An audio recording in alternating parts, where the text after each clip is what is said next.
Hey, what's going on? It's Thomas Galdenzi with Combat Sports Coverage, and this is our 2019 award show where we had over 10,000 voters tune in and make their picks who they think should win these amazing awards right here.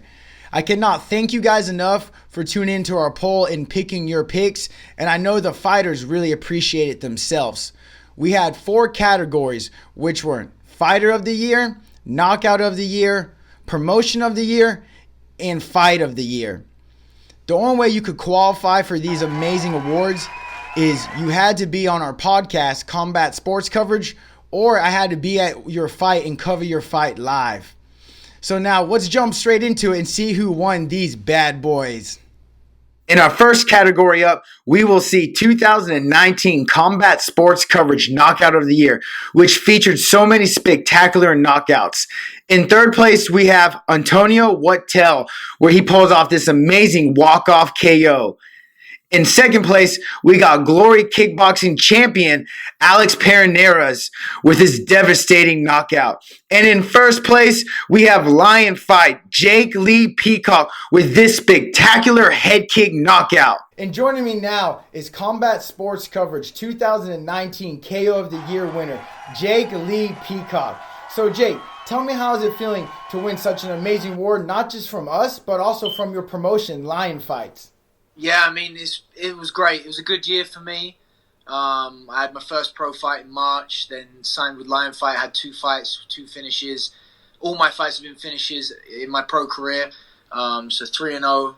And to get your Combat Sports Coverage KO of the Year and Lion Fight KO of the Year was a real honor and privilege. I work hard for it, and I always look for the finish, so I'm happy to have that.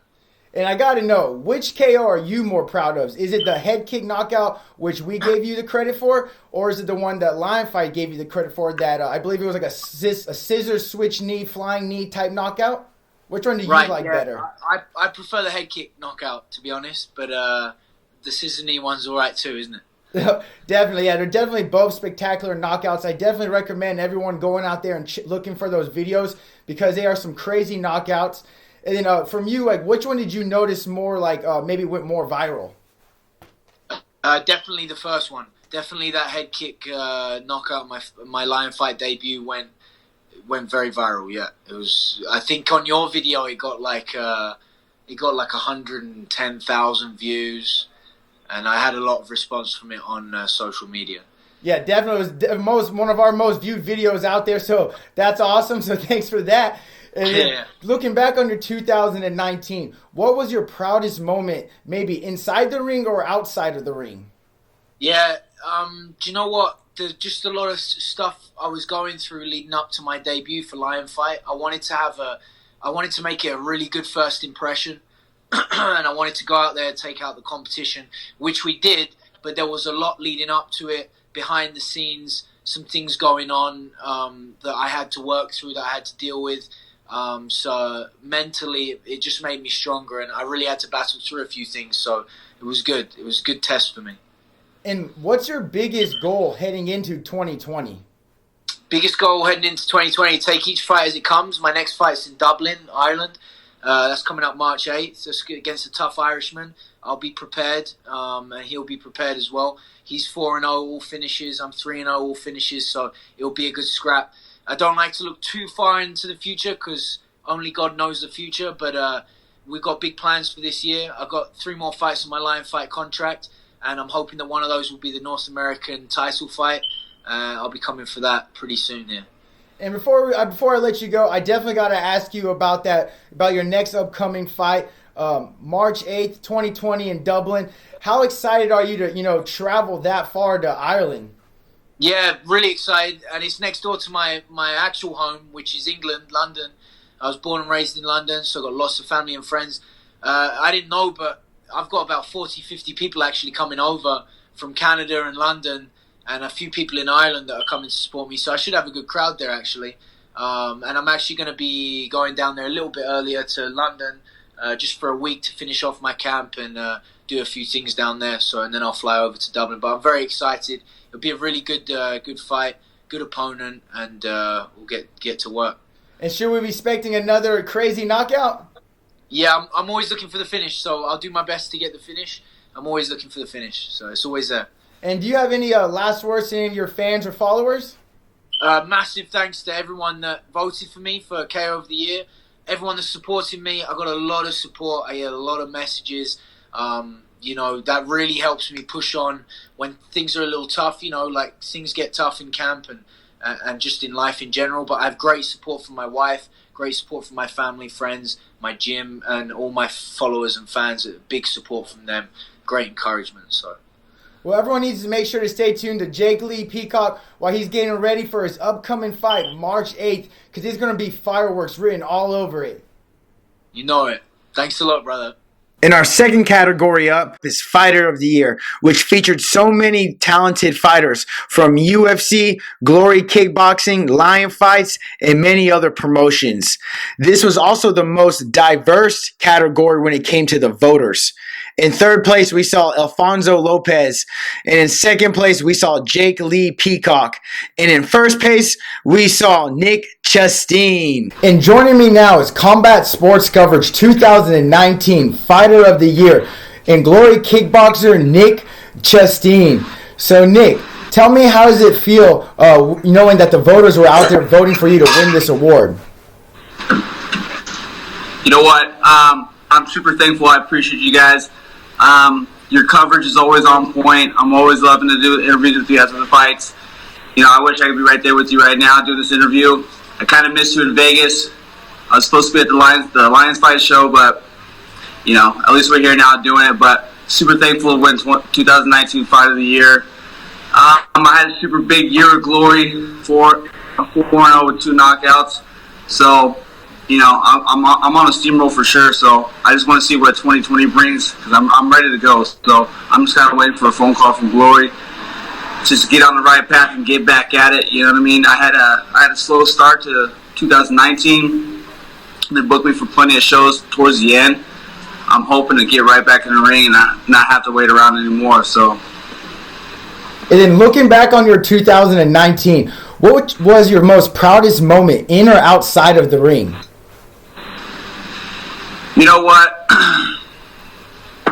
Probably the D-Out fight. The D-Out fight, we had a little challenging camp. We were doing half the work we were usually doing. We were only training at nights. My coach had neck surgery and was kind of battling through that, so we weren't getting our morning sessions in. So it was a little bit difficult going into that fight because I haven't fought in such a long time without doing 2-a-day training camps. So it was going to be awkward for me. Obviously, at this pace, with the Glory Kickboxing pace, it's just I didn't know where I was going to stand at, but I felt good going into that fight. Weight cut went well. I felt amazing in that fight, but Diop, he came to fight. He was the only guy that year that actually showed up to fight. I've had everybody pull out of multiple fights the whole year, and he's actually stepped up, came at it, and you know what? That kid, he's a tough cookie. So he kept coming even till the third round. And so, Nick, I want to talk to you a little bit about your last fight. I know it was a hard fight, a great fight to watch. I know you had to step up in weight class, though, to find an opponent to fight you in Chicago. Can you tell me a little bit about that last fight? You know what? That was a super awkward fight. Always fighting MMA guys, man. They're always their reactions a little bit different from what we're used to.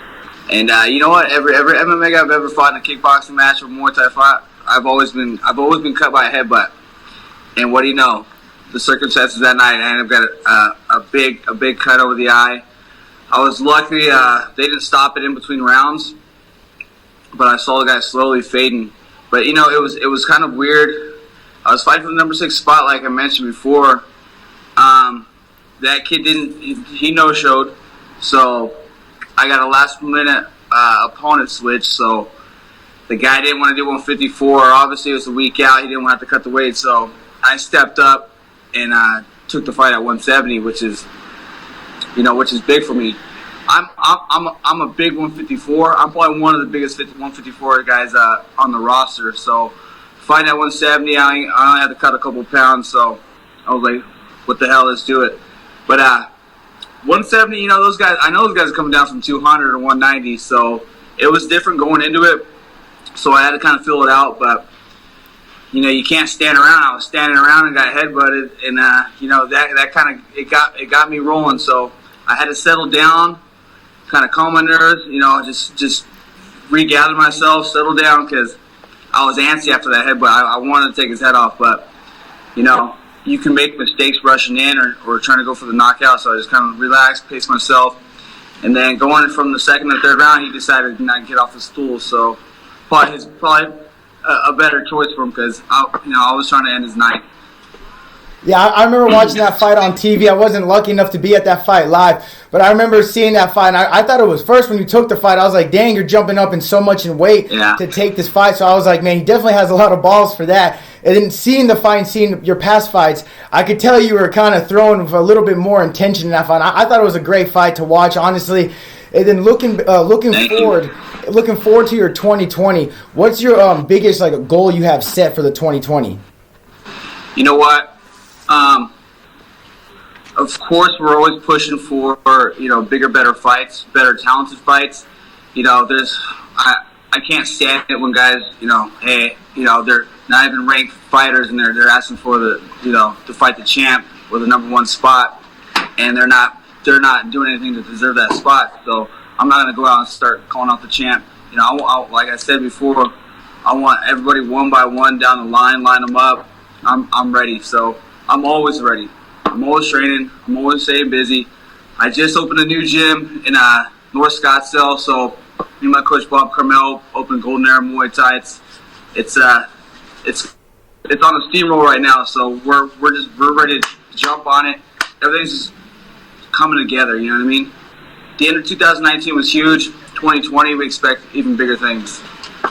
Yeah, and that's actually going to be my next question, was actually going to be about your new gym that you just opened. It looks so beautiful online, and all the pictures I've seen and videos of you posting about it. Golden Era Muay Thai, it definitely looks like it's growing good, for just starting it up. And it's a beautiful gym. I love the out and inside of the gym, and it's pretty awesome to see you be doing that. Kind of what made you decide to open the gym? You know what? The timing was just right. There's been a lot of hype, and I'm one of 3 professional Muay Thai fighters out here in Arizona. So, the relevance of me opening the gym is big out here. Plenty of UFC guys, plenty of cage fighters, but Muay Thai's growing, and it's growing really big and really rapidly quick out here. So, I thought it was just good timing for me, my coach, my brother. We're all business partners. It was a big ordeal for us to go in as a family instead of having to go work for another gym, because I've always been involved teaching at other gyms. I stepped away on my career, which I kind of needed at that point. And there's some mishaps. Honestly, I don't want to be working for anybody else. So why not just open a gym with people that are close to me and my family who have my back? So we all decided to kind of make a change and do something that's going to prolong our lasting fighting capabilities out here. So there's 1 of 3 Muay Thai fighters out here. One's me, one's my brother, another younger guy. I'm the only professional kickboxer. I'm the only guy kickboxing out here. So I'm able to switch it up, switch my routines up, going from Dutch style to American kickboxing, and then I still have that Muay Thai basis. So I think it was just right timing. You know what I mean? I didn't want to be 35 or 37 and not have no relevance in my name, and then try to open a gym. People are like, who's this guy? You know what I mean? So it was just good timing. Yeah, I definitely think it's a beautiful gym, especially that your coach is there, your brother's there, who's also a high-level Muay Thai fighter himself. So you guys definitely have some great coaching over there, and everyone in Scottsdale, Arizona, needs to definitely go check out the gym. Go get your stand-up involved. And so, Nick, I got to ask you before I let you go, there's a huge rematch heavyweight fight coming up down the road where we're going to see Tyson Fury take on Wilder, too. I want to get your pick for that heavyweight boxing match. Who do you think is going to win that one, and why? You know what? I'm pulling for Tyson Fury. I like Tyson Fury. He's a character, and you know what? He can box. So stylistically, he's more entertaining to watch. Wilder's got a big 1-2. You know what? And if he connects, it's going to be trouble. But I don't know. Stylistically, it's more of a pleasure to watch, Fury. So I'm pulling for him. But, we'll see. We'll see how that goes. You know what I mean? I agree on that. I ain't got put no money on that, for damn sure. Yeah, I agree on that. I definitely like Fury, and I hope he does pull off the win also. And then do you have any goodbyes to any of your fans, followers, or anyone out there? You know what? I just want to thank and everyone who tunes in and watches me fight. You know what? I've been doing this for a long time, and I just feel like I just got rolling. I've only gotten better. I stopped cutting down 145 pounds and killed myself to make that weight. And you know what? I want to tell a lot of fighters out there. You know what? Fight it the way you walk around at. Only cut a couple pounds. If you're having a hard time in an issue like that, you'll change your whole career around, because I've done it. Look at me now. I'm ranked number 8 in the world. I was having issues fighting Muay Thai, cutting down so much. But, man, you just got to kind of believe in yourself and push yourself every day, no matter what. Train. You know what? And just be in the moment of every time you're always fighting, because you never know what's going to last. Well, that's awesome, and I definitely agree on that, too. Too many guys we see cutting these crazy amount of weight. It's okay to cut some weight, but you don't need to go kill yourself, and cut all that weight. Yeah. And then everyone needs to make sure to stay tuned and watch Nick's upcoming Glory fight, when hopefully it'll be coming out soon with some fight news. And make sure to go check out his amazing gym, Golden Era Muay Thai, and Muay Thai, baby, in Scottsdale, Arizona. It'll be a household name soon, so look out for it. And for our third category, we had Combat Sports Coverage 2019 Promotion of the Year. It was an honor to cover all these amazing promotions, but in third place, we saw Professionals Fighters League. And in second place, we saw Next Fight Up Professional Boxing. And in first place, we saw El Tigre Boxing Promotion. And joining me now is El Tigre Boxing Promoter and top-ranked light heavyweight boxer, Alfonso Lopez. So, Alfonso, tell me, how does it feel knowing that you had over 6,000 voters come out and vote for your guys' promotion as one of the best promotions in 2019? Man, I mean, it's awesome. It's a huge accomplishment. Thank you first off, for the award and for putting all that together. I mean, it's good. We don't get the credit, without guys that you go and you show up and obviously the fans. It's a big thanks. It was an honor. It was a huge honor. You know what I mean? It's something we've dreamed about, something I've always wanted to do. Now we're at it. We're getting at it, and we're just steadily growing. And we're excited about it. And tell me, what was your most proudest moment of being a promoter in 2019? Proudest moment was, two sellout events in Conroe. I think, that's got to be the proudest moment. We did huge numbers in Galveston, in 2019, but then back-to-back in Conroe, and the fans just really hit it up. Everybody enjoyed it. It's got to be the limelight of what we've done and accomplished so far. And then as a fighter, what was your proudest moment in 2019? I think taking, the NABO, obviously, 2019 was a great year. I was the National Boxing Association, light heavyweight world champion title that, we won in Galveston. And that was an honor. Roy Jones held it, Duran held it, so that was something I wanted to hold, I wanted to grab, and we see him in the case here. But the NABO, the WBO's NABO title, that was big. And then obviously, the last fight we had, we picked up the NABF, and so just prestigious titles that that we can add to our resume. All meant a lot to me. The ABO title. Those guys were the first ones reached out on my comeback, and they're like, "Champ, let's get something started." And really lit a fire in me, and we're steadily growing. We're getting better. And like I said earlier, you always put on amazing shows. El Tigre Boxing is growing fast. You guys always have sellout shows. It's always showing great up-and-comer talent, and it's always showing top-notch fighters. What is something we can expect in 2020 from El Tigre Boxing? Man, I think you're going to expect a lot of the same. We're going to get a lot of these young fighters, bigger fights, and title shots. You're going to see, we love our undercard fighters. We love our Houston's fighters. We got a lot of talent, just Texas altogether, Houston's huge, but Texas altogether has a load of talent.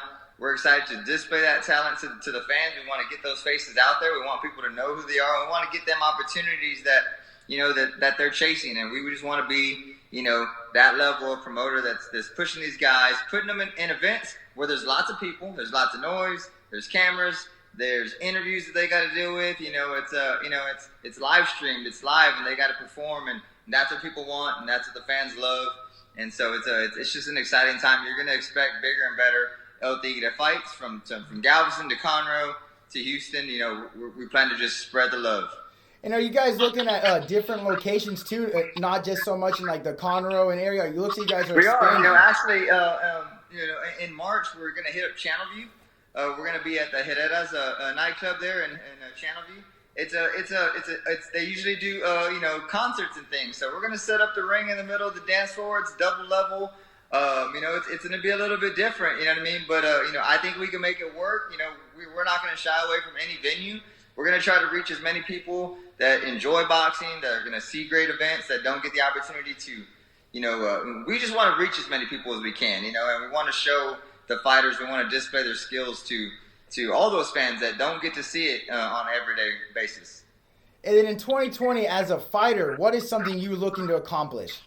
Oh man, 2020, I think that's the year for me. I mean, we're looking for the big fights, just bigger names. I mean, I think that we're ready to fight anybody, but it is a business, and there are legitimate guys at the top that have bigger promoters, and so we're going to stay patient. I'm not going to get frustrated. I can get frustrated.